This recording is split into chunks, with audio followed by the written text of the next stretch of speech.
Alrighty, and what's going on, everybody? Welcome back to another episode of the Designated Players and MLS podcast. Today, we continue our What Went Wrong series for the 2024 MLS season. This time, we focus on the Western Conference. If you don't know how this works, very simply, first off, go watch our Eastern Conference one to get an idea of what we're doing here and to take in our thoughts on the East. But what we're doing is we're taking a look at all five Western Conference teams that did not make the playoffs this year, and we're looking at what went wrong to cause that. So we're looking at San Jose, Sporting KC, St. Louis, FC Dallas, and Austin.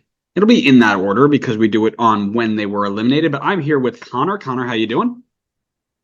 I'm feeling a little tired because we're talking about this really boring conference that has everything decided before decision day. I mean, couldn't be our Eastern Conference. I could tell you.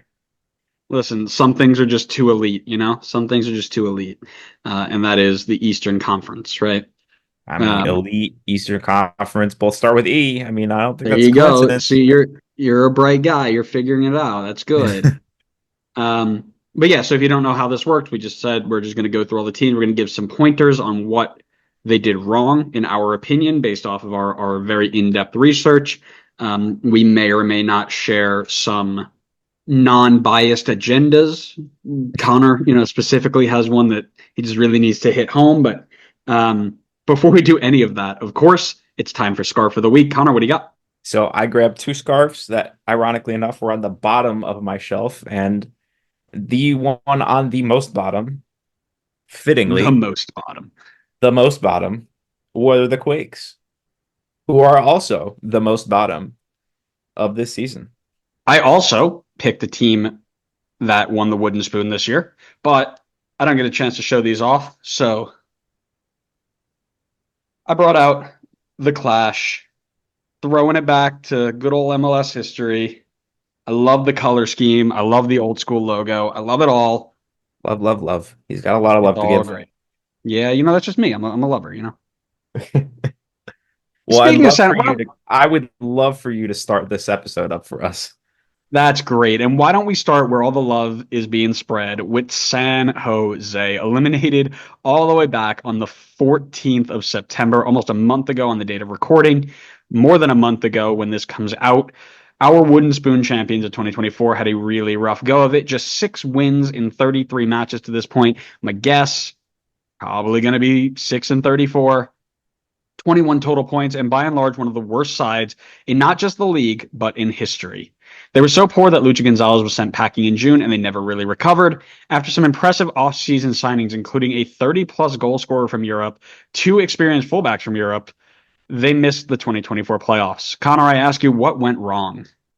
Should we gentlemen shake on this and just say everything and move on? Absolutely not. Because All you right. have Well, you have an agenda to share. You know that. it's hard to pick a place to start, but let's start with the area that they're likely to set history in, and that's defensively. With one game to go, they are already tied for the most goals conceded in a season in MLS history. So, as someone, correct me if I'm wrong on that, but unless they keep a clean sheet, which is highly unlikely since they're playing LAFC or just highly unlikely in general, they will have sole possession of that record. So let's start at the back. Every one of San Jose's keepers that played this season had a negative PSXG plus minus, with Yarbrough the second worst in the entire league. More from him later from Andrew. Then there was the factor that half of the back line was new this season, with Costa and Wilson joining, was going to make it a bit tough to build chemistry. But I think the reality is that they never built chemistry to begin with the back line, or ever built chemistry. The interesting thing is that they only have a 56.5 XGA, or expected goals against, which to me says that the keepers very much let this team down.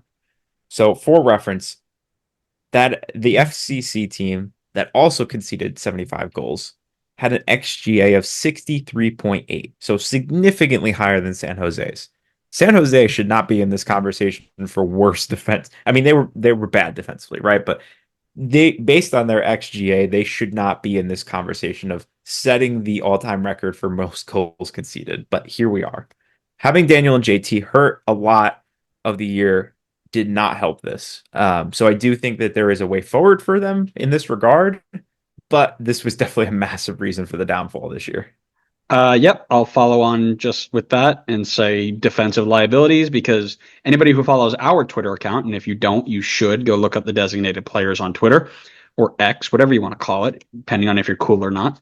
They know that we've been tracking this for probably 2 months now. Pretty much ever since we came into our mid-season bold predictions, because somebody made a mid-season bold prediction that San Jose would break the goals against record. And with one game to go, they are level with FCC's 2019 disaster class of a defensive performance with 75 goals against. And if they concede just once, as Connor mentioned before, against LAFC, they will be leaders in their own right. You cannot leak goals that badly and succeed.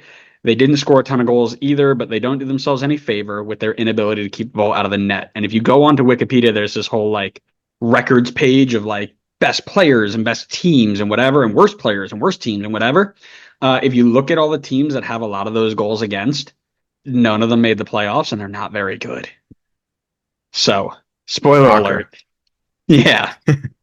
All right. Well, my number 2 point is mentality. And in very similar circumstances to the New England Revolution, this team is getting hit with mental issues that are inhibiting their performance. In a quote from striker Jeremy Ebobisse in September 2024, he said, "Everything is a disaster, frankly. We can't talk about next year because I don't know if I'm going to be here next year. I don't know if some of the guys in the locker room will be here." In the same fashion as the Rebs, this does not just happen out of the blue. This was clearly built up from overtime and eventually boiled over. It's safe to say this mentality was affecting their play on the field, besides the fact that they just weren't good. This team is in desperate need of a vision, and I think they need a new coach who can give them that vision. Yeah, so I actually wrote that whole thing out and I was like, nah, I'm gonna leave that to Connor because I know he's gonna hit on that because it's one of the few things I like individually sent you because you're off Twitter now because you want to preserve your mental health, loser. How dare Not I? all of it, not all of us can be that mature and get off Twitter and stop being connected, even no matter how much we'd like to. No, good for you, seriously. I wish I could follow you. One day I will. Um, Yes. it was one of the ones I remember I specifically screenshot you. I was like, oh my God, this is so bad. I can't believe they're doing this. But yeah, they're another team that it's just and when you are that bad, those sort of cracks start to happen, especially when you have a team that shouldn't be that bad, right? We talked about the players that they brought in, we talked about the players already had. I think we both had them relatively low. And when we were with Tectonic Takes doing our preseason, I was like, you just went through this whole thing about all these great signings and stuff. Why'd you put them like bottom quarter of the conference? And we're just like vibes, dude. Like they just feel like they're going to be a bad team, and they shouldn't be, right? They shouldn't be that bad, but it always felt like it was going to happen this way, and it doesn't shock anybody, right? So it's tough that way, but that will be something that a new coach and a new mindset. You're going to need a couple new players. You might need to do a full rebuild. Get what you can for Jabo. Get what you can for Espinoza in the outer market. Right. Get what you can. Take one more bad year and then bring it all back up. Right. For me, I also mentioned something you mentioned in your first point was big injury games specifically to goalkeepers. Right. Your back and the back line in general. Right. Martin Kowski out all year. Daniel out 2/3 of the year. Bruno Wilson out half the year. Right. Bruno Wilson was a new signing. Daniel was in the goalkeeper of the year conversation last year or snubbed, one of the two. Um, Snubbed 100%. That was my bold prediction, I believe. I know it was. And then Marcinkowski, right, who would have been a very reliable number two. That leads to an awful defensive record, of course, and from there, a difficult 2024. And it leads into my third point, which I will reserve for the end. I'm excited for your third point. So I'll get through my third one so we can get to yours. But my last reason here is ownership. So the Quakes have not had a winning season since 2013. That is over You're a kidding. decade. Are you serious? They have had either I think their best was they were level on wins and losses. but they Oh have my not word. had more wins than losses since 2013. That's That is criminal. over that is over a decade of watching this team lose. And when it gets to that level, you can't point the finger at one coach or one squad of players. That goes back to the only consistency, which maybe I don't have 10 years of San Jose history here, so somebody can tell me if I'm wrong, but that goes to the only consistency, which is the owners. They have done a very poor job with finding the right people to run this team and seemingly don't care if the team gets any better. A team that's been around as long as the Quakes, for them to only have 12 designated players in their club's history, especially considering only a handful have been worthy of that title, is wild to me. Compare that with Chicago's 22 designated players all time, and you could tell the difference in ambition in the ownership. They also need to get the coaching situation right, which they've struggled to do very often, obviously, considering they haven't won. Since that last winning season, they've had 9 different coaches, none of which have worked out, which again points to ownership being the problem. Do your due diligence and make the right investments. Innocent Emiraga slander will not be tolerated on this podcast. Anybody with a name that cool should be paid millions of dollars, just straight up. Just on name Um, alone. yeah, but no. I don't think there are any disagreements there, right? Like the owner of the Quakes is also the same guy who just moved Oakland straight out of town because he didn't invest enough in Oakland, right? In with the A's. It's also the same guy who now owns the second team San Jose, which just rebranded to the town, right? I think that's yeah, rebranded to the town. And everybody's like, yeah, that's great. We have the town, but we don't want John Fisher involved with it because John Fisher sucks, right? He doesn't spend on baseball. He doesn't spend on soccer. Like when people look at like, oh, MLS is so bad because it has no pro rel and owners can just get away with doing nothing and making money. They're talking about John Fisher, right? John Fisher is the guy that they are like, oh, this is, and they're not wrong in that sense. Like he's the stain on what we're doing here. They're not doing enough. Just completely leaving this team out to dry and putting them in a terrible, terrible spot. Speaking of people who are putting this team in a terrible, terrible spot, have I told you about William Yarborough? And the William You're like one Yarborough of those, what do they call them? Like missionaries. You're like coming to my door. I'm here to spread the bad word about William Yarbrough. Hello, my name is Elder Andrew, and I would like to share with you the word of William Yarborough and his awful goalkeeping record. Please Oh tell me more. man. Well, let me read to you from my scripture entitled "The 2024 MLS Transfer Reactions." My thoughts on This is Yarborough are no like, secret. would you title this, is this like, you know how they have like John 3:16? Is this Andrew like 3:15? I say, well, Let me when tell did we you about post it? Andrew 3:15. We could make an entire religion out of this podcast. I think enough people would Oh turn into a God, cult. that's too Spin much. off. Spin off. Listen, my thoughts on Yarborough are no secret. I wish that they gave Ochoa a shot with the number two. And then I went on to say in our preview that not a single person in the year of our Lord 2024 with William Yarborough in goal can be successful. I said that back before they even kicked the ball. In 22 appearances, he conceded 45 goals with a PSXG of negative 7.9. Only Zach Steffen was worse, but based on that logic, William Yarborough should be in the national team. I don't know.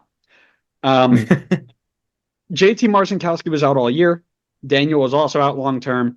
Emi Ochoa was just sitting on the bench, and they went with Yarborough. Actually, Emi Ochoa was sitting on the second team. They brought in another Jacobs came in, and he was the bench guy for a while. This wooden spoon was earned by their negligence, and I feel no sympathy. This is what you get for 22 games of William Yarborough.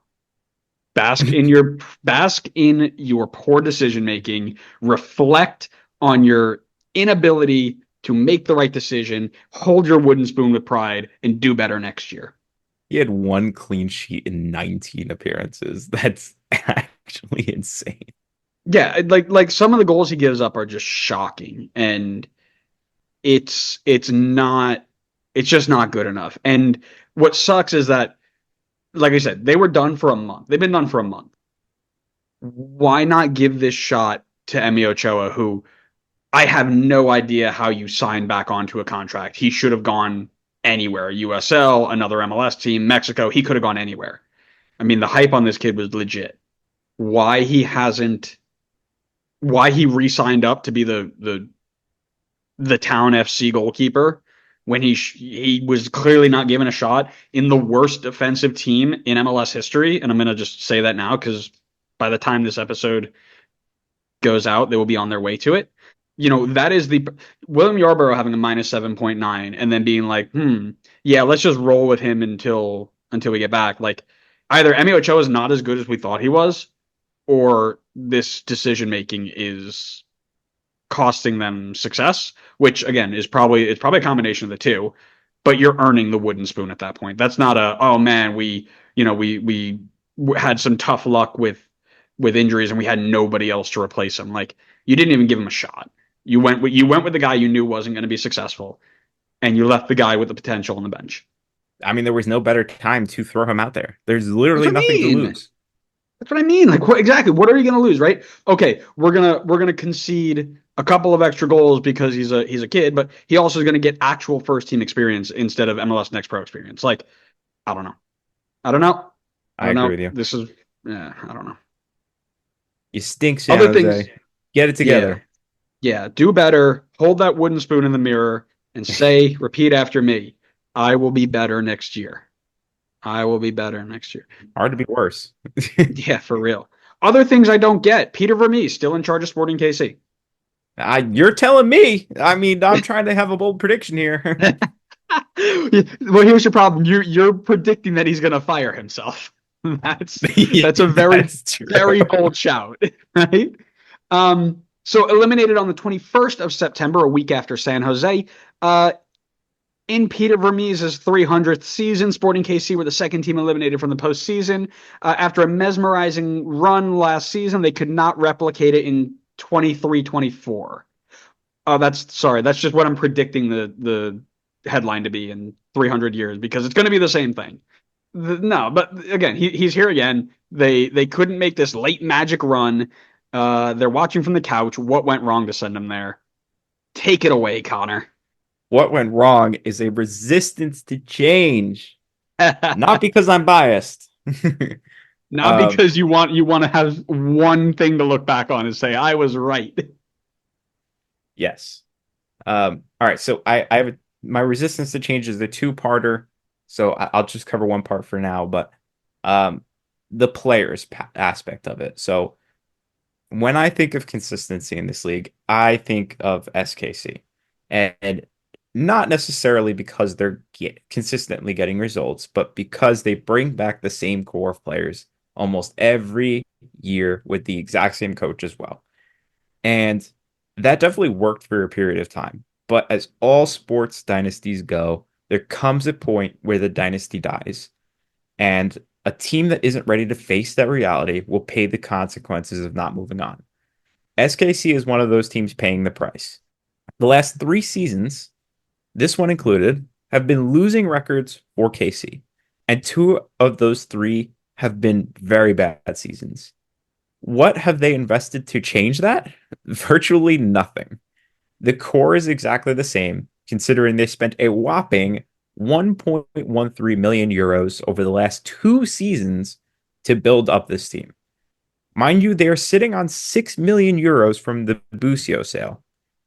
Fontas, Russell, Pulido, and Melia are perfect examples from this crop of guys who are past their prime but still collecting checks from this team.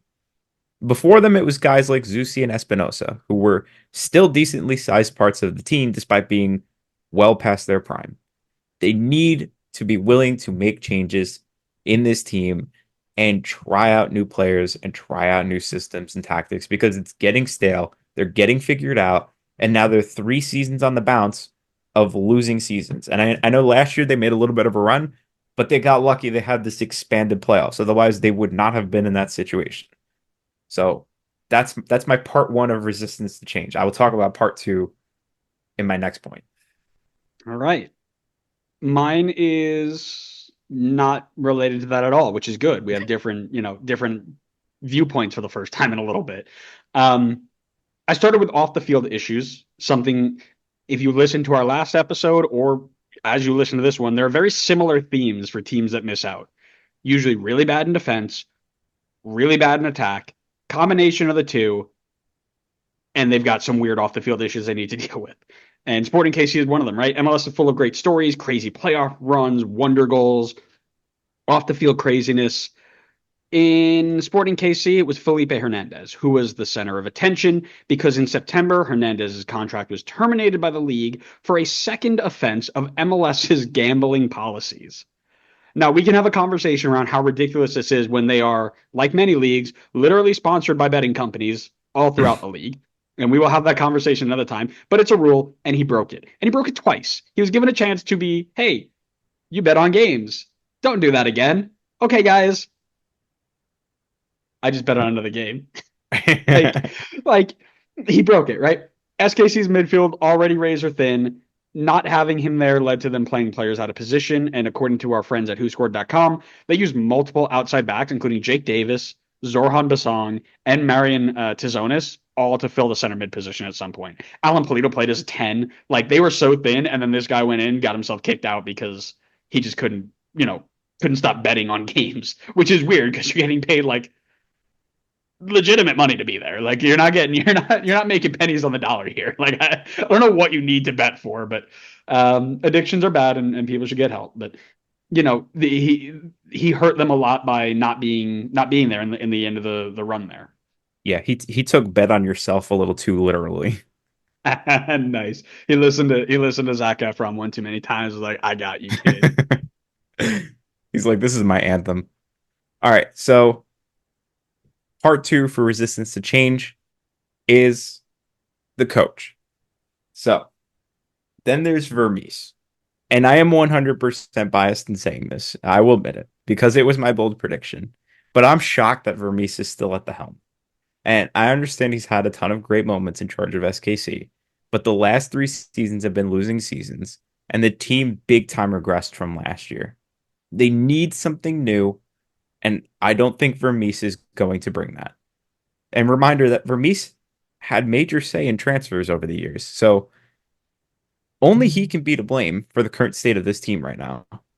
And they've brought in Mike Burns as a sporting director to take over transfer activity. So that's at least a change that has to be taken as positive. But they need to prove that they'll actually spend. This is not a league anymore where you can get by with consistency and mediocrity. You need to spend and be ambitious if you want to truly compete. And so, in my opinion, it's time for a shakeup at SKC, Yeah, I don't think anybody can disagree with that. It's except Peter Vermees. And he yeah, has to literally. say so.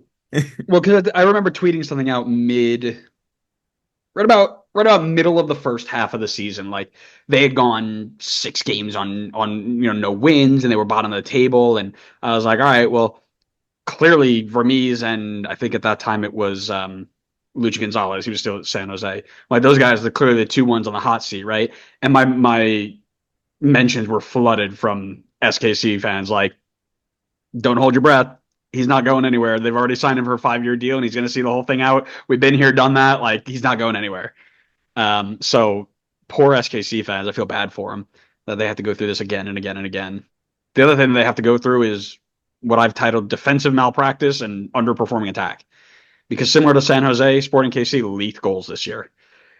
Tim Melia has gone on a downward trend in the last few years. He wasn't as bad as some other goalkeepers, minus 1.1 PSXG plus minus, 53 goals against in 28 games. He could have been better, but he wasn't terrible. But they did concede 64 goals in 33 games and would be leading the league if not for our friends in San Jose. Combine that with the fact that Daniel Shalhoub, Alan Polito, and Johnny Russell combined for only 15 goals. That's a combination for failure, right? We talked about how running it, like you mentioned, running it back another year with the same crew might not be a solid plan to success. And it seems like we finally got one right. SKC fans, we're sorry. We tried to curse you in the right direction, but sometimes even Peter Vermees can't be beaten. He is inevitable. So my kind of tacks onto yours a bit. My point was on the defense as well.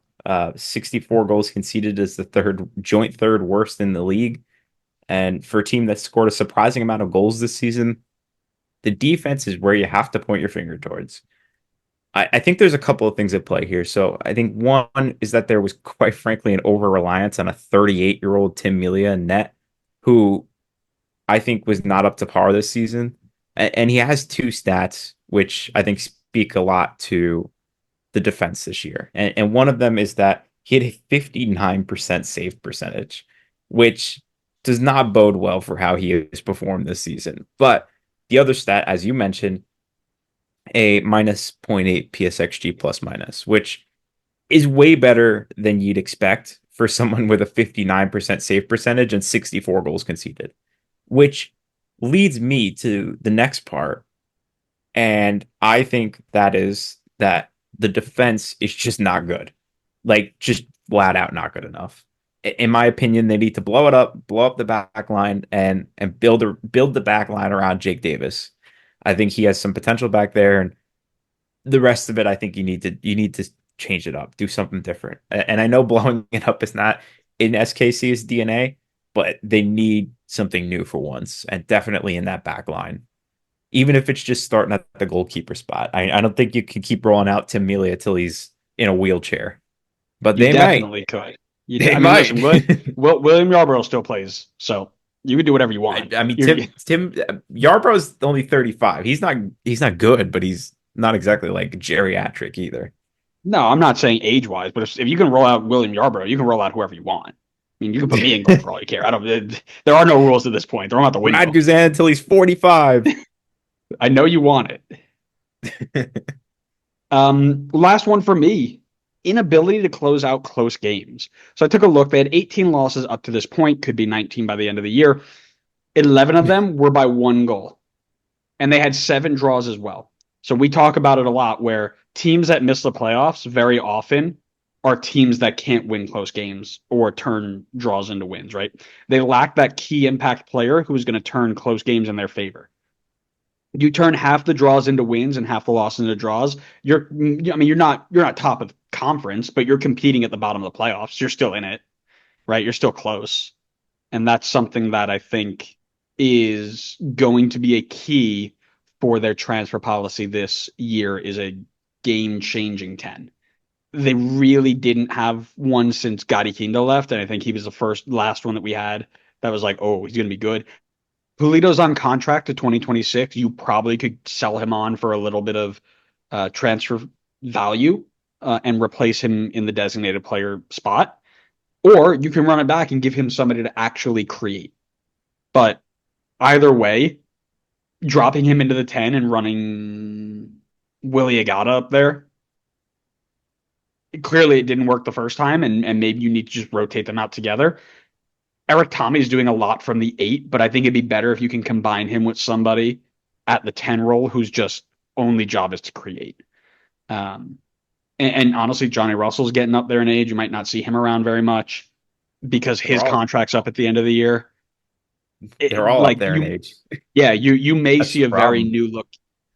Fingers crossed, you may see a very new look SKC. Yeah, good That luck being with that said, one, buddy. I'm about to say that being said, I'm waiting to open up Twitter tomorrow and be like, Johnny Russell, 8-year extension. See you in 2032, boys. Like, Johnny Russell to take over for Peter Vermees when Peter Vermees retires. yeah, Peter Vermees sitting there is like, all right, guys, I know what to do. Don't worry. Keep me at the sporting officer role. I'll replace myself with somebody who knows this team inside and out. Yeah. Ah, I've got no cool transition, so we'll just go to St. Louis, also eliminated on the same day as Sporting KC, the 28th of September. They made a really improbable run to the top of the West in their first year. They missed out on the playoffs in their sophomore slump season. Bradley Carnell was sent packing, but their winter signings look set for them to bounce back in 2025. While the future looks bright, we should examine what went wrong in 2024. Nice. That's a nice little intro you got there. I like that. Listen, that's me, man. Like I'm the best. Well, you know what I don't like is their striker situation. And my first point, I titled Striker Machine. And in my opinion, this team really needs a striker machine and somebody like Erling Haaland. Now, obviously, every team can use a Haaland, all right?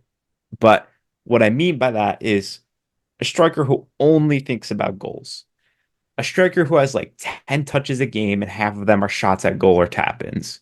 It feels like there is so much creative talent on this team with guys like Hartel, Touchert, Leuven, that if you just had a Chicharito-esque player at striker, this would be one of the best attacks in the league.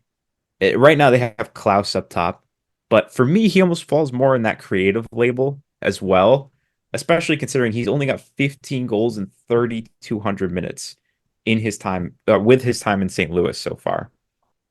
So this, at least for me, doesn't need to be a designated player level striker, but just someone who has a nose only for goal. Let the rest of the creative work and just let this guy get into spaces where he can just find ways to score goals because there's a lot of good creative talent on this team. For me, and I think this is a pretty clear one, it's something that we predicted, but not nearly this bad. Regression to the mean, right? It wasn't a secret that St. Louis overperformed in their first year. Players and team both regressed back in 2024. In 2023, Roman Berkey had a 9.1 PSXG plus minus, 3 goals saved over average or over expected, compared to his 6.5 in 2024. And he conceded an extra 10 goals in that span. In 2023, they scored an insane 20 goals over their expected goals. 20 goals over their XG. That's stupid. This year, a more expected 3 goals over their XG. In 2023, Klaus was in the golden boot rate. This year, he had an early injury. He only bagged 5 goals, right? This is where they were predicted to be in year 2. I think they were probably supposed to be around this area in year 1, maybe a bit higher. But this is a regression back to where they're supposed to be. Next year, they'll probably be somewhere in the middle. Spoilers. I didn't ask for spoilers. You're supposed to say Oh, you spoilers got it. before you say it. Well, you got it. You know what I don't got? An idea of what this defense is going to look like next year. And my next point is that it is titled Sort Out the Defense. Is when I look at this team's stats right now, outside of Tutland, I really wonder what the back line is going to look like. Parker has been a big piece of the back line since St. Louis's inception, but now he's been moved on for Kessler. On top of Kessler is Nilsson, Horn, and Hybert at center back, as well as Nerwinski, who can play there or on the right. This also doesn't account for anyone else that they bring in during the offseason. And even in the last few games of this season, they've been rotating around who's been in the back line. I think going into next season, it will help a lot if they have a set back line in place so that they can build both chemistry and confidence together. But I think towards the end of this season, we've seen some defensive issues throughout the year with just people having to be rotated in and out of defense and not really having a set team here. So maybe they need to take a page out of the SKC book and build a little bit of consistency, but not too much. Don't read the book too much. Only read it once. Consistency to the point where your coach doesn't leave for 2 decades, no matter Yep. how bad you are. Speaking of coach, my second one is Carnell's system, right? Those of you who don't know, I watched him at Red Bull, and it's pretty easy to see how without the right players in the system fails, right? And I think Jared Stroud is not a household name designated player sort of guy, but he fit that system so well.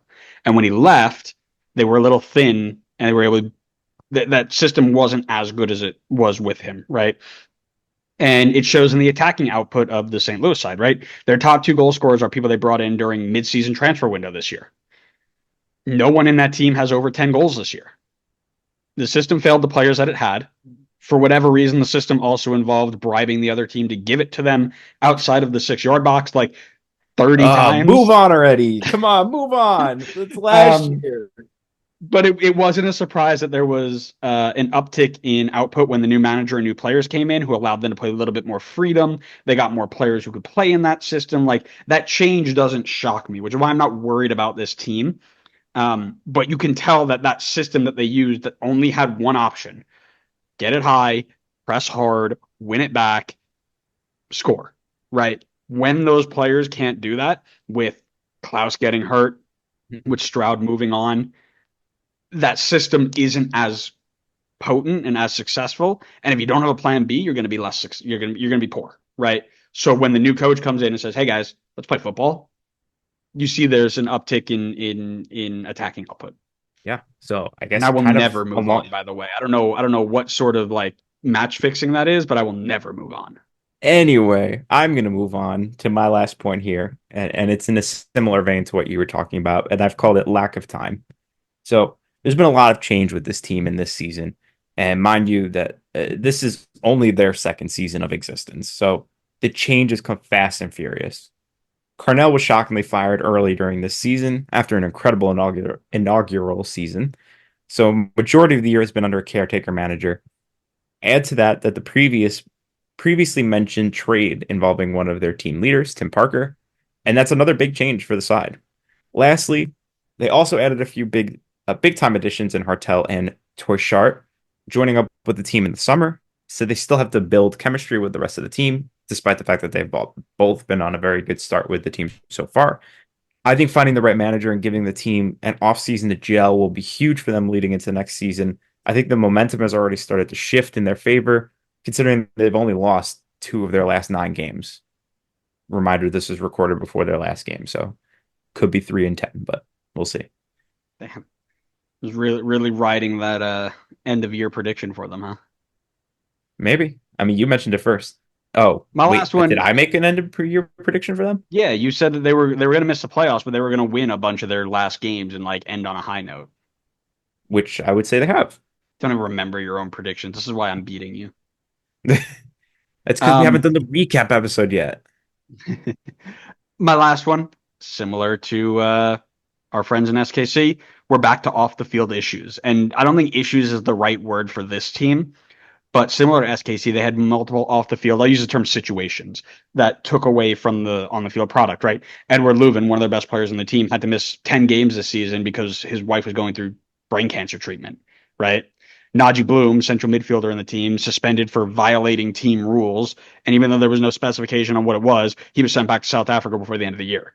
Sam Adeniran, all the promise in the world, one of my favorite attackers when Klaus went down, disagreements with coaching staff, sideline him from games and training session, throw him in with the twos, and then ship him off to Philly.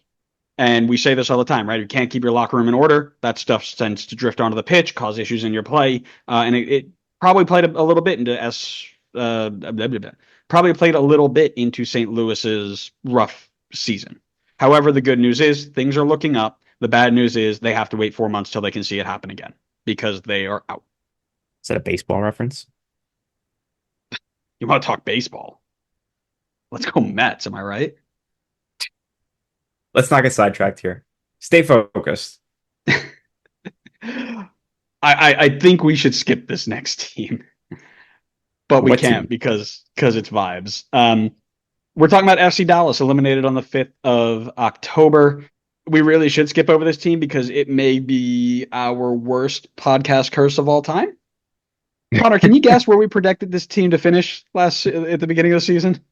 I don't want to talk about it. I had just far too much faith in this team this season. We both put them in second in the West. Dude, Second. forget that. I had second in the West. I had the MVP coming from this team. I had I think goalkeeper of the year coming from this team. This We is really so we bad. cursed the hell out of this team. This is so bad. As a sorry to the Dallas supporters, we're just gonna get into what went wrong. Say it was a curse. Predict that you finish dead last in 2025 so that you can win the treble. Sound good? Great. Or let's just go through it here. I'll just talk about, again, mine are relatively quick here because I cannot believe how bad we cursed them. Um, Injury strike, right? Giovanni Jesus, ACL, done for the year. Paxton Pomical, knee surgery, done for the year. Liam Frazier, groin injury, 16 games. Martin Paes missed a few games late in the year. Velasco still coming back, missed most of the year. Jesus Ferreira missed a third of the year. Areola injuries all throughout the year. Like a team that was so beat up last year, and what played into our predictions of them being so high was like they're getting all of their players back. They're so set. They're going to get all this attacking firepower. They added Pitar Musa around this group of like super young, exciting attackers, and then they all get hurt again, which is never easy. So a team that was so beat up last year, we thought they'd finally return healthy and ready to compete. We are wrong. We are sorry for the curse. That is clearly our fault. It won't happen again. No, don't wait. Don't worry, Dallas. Next year we're coming back just as strong. You're going right back to the top of the table. All right. Number one. Number one. That's the problem. We didn't say number one. We said number two. We got to That's right. fully back them. Next year, number one, they're gonna they're gonna get relegated. They're somehow gonna manage to get relegated. That's gonna curse this team out of existence. We got to go back to pretending they don't exist. That's exactly it. When we didn't know about them, they were fine. Yeah, mine's somewhat similar vein. I had talked about lack of playmaking on the team. So the team combined for 29.1 XAG or expected assisted goals, which was the sixth lowest in the entire league. Despite that, you still had a striker who scored 15 goals on 9.8 XG. That feels like a massive waste of Moose's abilities because if you paired him with a Carl Heel or a Ricky Puig, he'd probably bag 20 goals at the minimum and have Dallas in the playoffs. So the leading assister and the leader in XAG on this team was Sebastian Lletget, who isn't a bad player, but I don't think should be your primary playmaker. Yeah, get him back in the USMNT Well, team. that's what I'm saying. Like at this point, we're talking about players who are on the bench in Europe versus players who are performing in MLS. It may be different. So all I'm saying is, I know he's still got a number on the USMNT roster. I Just hope you're give it right listening, back to Poch. him. I hope you're Potch, listening. and I know he is. I know he is. Potch, do what's right. Give the world what they need, and put Sebastian Lletget back in the USMNT kit. That's all I'm asking. It's not that hard. Agreed. Agreed. And while the team still scored a decent amount of goals, I think there was still more to be had, and a few more goals could have landed this team in a playoff spot, or at least in a play-in spot. But now, some of this is, as you mentioned, it's not totally Dallas's fault, considering how many injuries they had this season, especially to some of their key attacking playmakers like Paxton Pomykal and Velasco, who missed. I mean, I think they combined had 320 minutes in the entire season, so that is a huge detriment. It's not like there's not playmaking talent on this roster. They got into a kind of a tough situation, but I think there is more to be had in the attack with how good Musa was with what they had available. Yeah, I will. I'll build off of that because I had underperforming attackers as one of mine as well. Um, outside of Patar Musa, who was pretty good, this group was really bad, right? The next highest scorer in your team was a super draft pick, who I love. I think is going to have a really bright future. He's going to be one of those, good super draft attackers. It's going to have a good future. But coming off a season where you had legit contributions from guys like Obrian, Camungo, Velasco, and Ferreira, none of them contributed, and Obrian was sent off to an in-state rival. It's a common theme in this series and in this game. If you don't score and put the ball in between the sticks, you don't win very much. And Dallas did not do a lot of that, so they didn't win a lot, and now they're not in the playoffs. This is the analysis we pay for. What I'm here for. That's what I get my. That's why I pay thousands of dollars for my coaching licenses for. That's what they're for. All right, so my next one here is a lack of center back talent. And I think Nice. so their current center back department consists of Nkosi, Ibiaga, Corca, and Omar Gonzalez. Let's just be honest, that center back depth chart stinks. It's not like they've had sales or injuries to key defenders either that forced them into this depth chart. This is how it looked going into the season. And they thought it would be good enough. Well, newsflash, Dallas. You conceded 55 goals and you missed the playoffs, most likely from the defense. And I like what they have at the outside back position, but they really, in my opinion, need an overhaul at center back heading into next year. Whether that's from new signings or academy players, I just think they need something new there. Yeah. That all around was poor, and mine kind of builds off of that too, and it's lack of depth. Right. The other part of this team that we underestimated was how not deep they were. They found decent depth in Logan Farrington. Kamungo regressed back to the mean, 0 goals in 5 assists. Right. This dude is supposed to be the breakout star of 2024, and he was just average. Right. The rest of the Velasco depth after he was hurt were all youth players. Paxton went down. They only had, you guessed it, unproven youth players in the midfield and USMNT future GOAT Sebastian Lletget. Center back remained really thin with two reliable options back there, and the rest were nah. And it just didn't have a team of impact performers that you would need to actually be a top two team in the West. So once again, we are sorry. Don't worry though. Next year, Dallas, number one. You're going to the top of the Number table. one.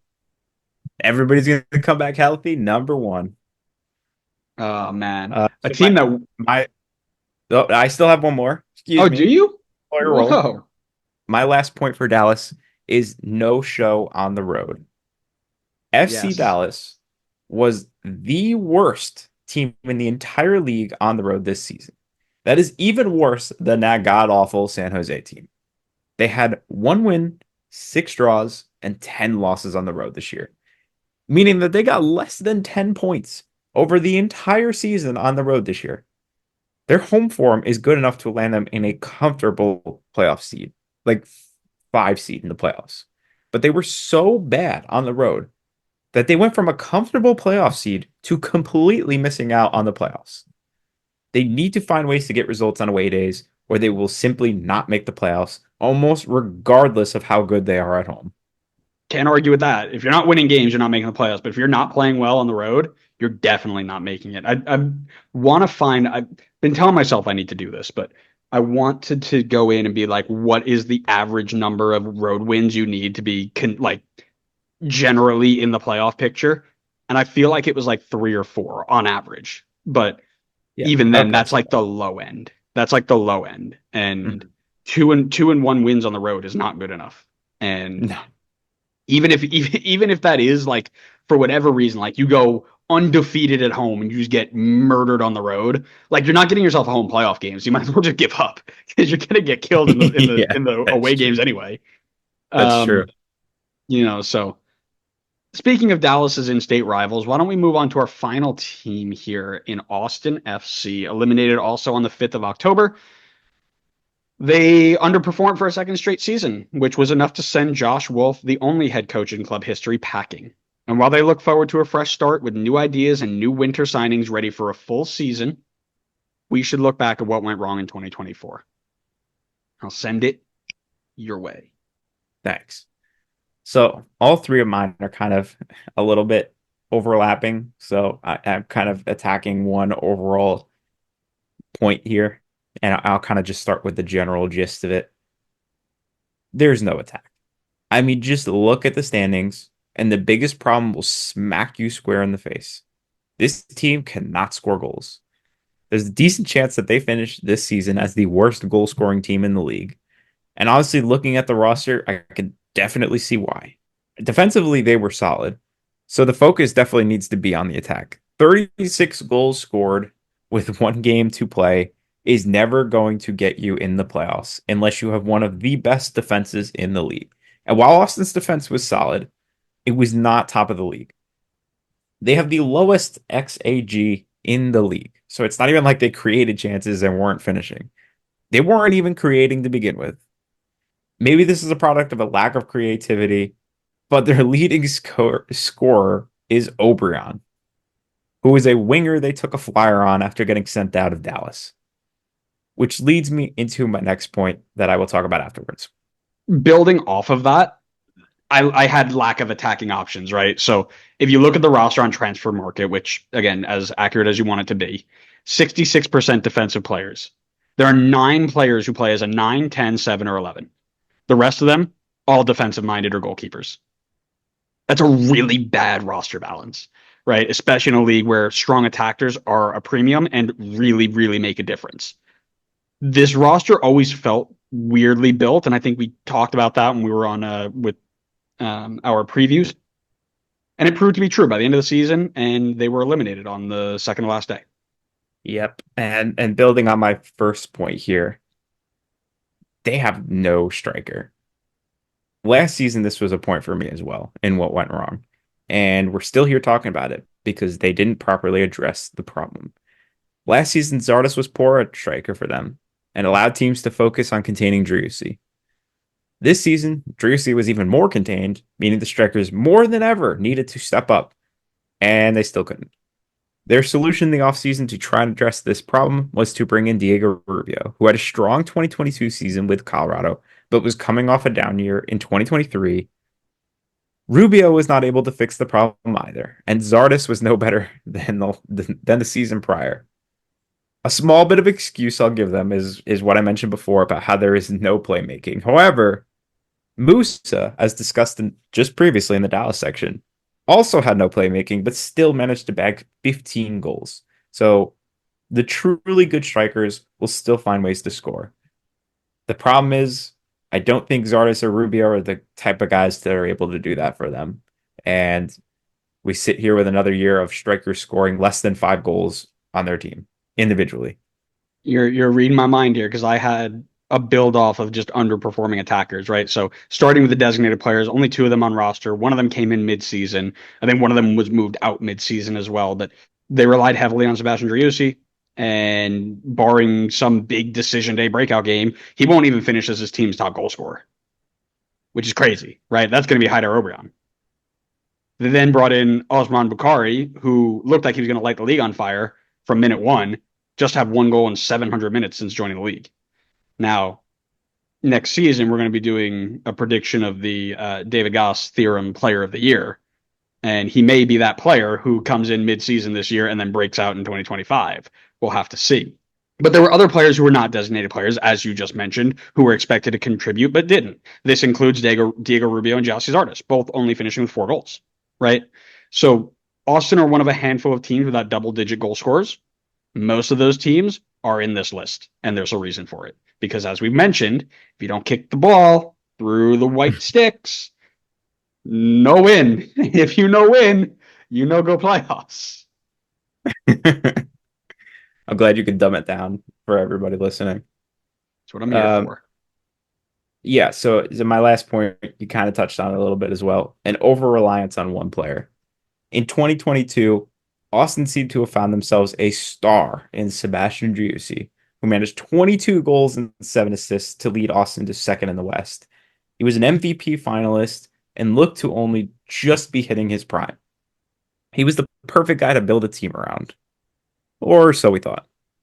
Since that season, Driussi has taken backwards steps after backwards steps, with this season honestly feeling like rock bottom, as outside of second assists, he couldn't even hit 10 goal contributions. Granted, there's still a game to be played, and that's with over 2,000 minutes played.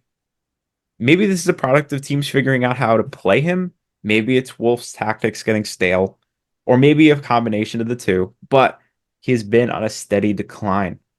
The problem is that the team is relying heavily on him to make things happen in the attack. So when he doesn't perform like this season, their attack becomes one of the worst in the league. They need to get more help around him if they're going to turn this attack around. And maybe Bukhari is the start of that. But there's more work to be done in the offseason. They have an extra DP spot open. It'll be interesting to see what they do. Well, that's assuming one, he's still around on day one because there are the rumors that he doesn't want to be there anymore after liking all those tweets saying he should go. And then there's also Fair. the assumption that they go with the three designated player route. They could go two and get an extra couple million gam, Could do that too. right? And that changes the way they build it. And it's something that I'm really looking forward to in the 2025 previews because it just adds that extra layer of complexity. My last point here, and the last point for the video or episode, depending on where you're watching it, awful form at an awful time. Austin lost 14 games this season out of their 33 at the time of recording. Through their first 15 games of the year, they only lost 5 times. They lost 10 of their last 20 games to end this season, give or take. A combined score of 21-4. They ended this year just awful. They were terrible. When they weren't winning, they were getting killed. They threw in the odd draw here and there and a couple wins, but when they lost bad. And it felt like it was falling downhill faster than they could catch it, and that proved to be true. It's a good point. I think momentum is a huge thing. I mean, just look at KC last year. They had a little bit of a spurt to get into the playoffs, and it led to them knocking out the 1 seed. So momentum's a big thing. Yep, and if you're on the wrong end of it, like our friends in Harrison, New Jersey, it's going to be a short playoff for you. So, Here's hoping. anyways, yeah, honestly, same. Anyways, thanks so much, everybody, for listening. We hope you enjoyed it. Make sure you go follow us wherever you get your podcast so you know that our next episode comes out, which is going to be previews, predictions, and reviews of all of the playoffs from now until the end of the season. Really excited. It's going to be a really fun playoff season. So make sure you stick around for our takes on that and follow us on social media so you can interact with our clips and hang out with us. Connor, what else do you want to say? Nothing. I don't want to say anything else. Nah, I don't want to say nothing. No, That's what you sounded like. you can't make me say anything. Oh, man. Well, now that we have done that, let's call it there. Thanks so much, everybody, for listening. We hope you enjoyed it. We'll see you next time on the next episode of the Designated Players and MLS podcast. See ya.